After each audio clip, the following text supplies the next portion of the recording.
Assalomu alaykum. Xudo xolasa bugun mana shiperlarimizni qatirib, ikki tomonlama shiper bo'ldi mana. Bu tomoniga ham baho berib bersizlar. Ruoldan o'rtacha 20 sm chiqqan baqa. Xudo xolasa bugun mana ishlarimizni baho berib bersizlar qilgan ishlarimizga. Bu endi yomg'ir yog'ib duvalga o'tib ketgan. Xudo xolasa 75 metr duvalni usti ketyapti seli. Xudo xolasa hozir nari tomonlarni ham uramiz. Albatta ish qilinayotgan mahalla chiroqli qilib qo'yib ketilgan.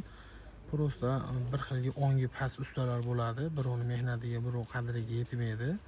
Bunaqa qilib xoramani chiqarib ketgan. Endi hozir bunga ham yangi shiper chiqarib olib keldik. Buni ustiga yechib olib tashlab qatiramiz. Xudo xolasa. Sal odamni qadriga yetinglar ishiga iltimos sizlardan. Qalinligi 0.35 materialda bo'lgan matviy tunugalarimiz.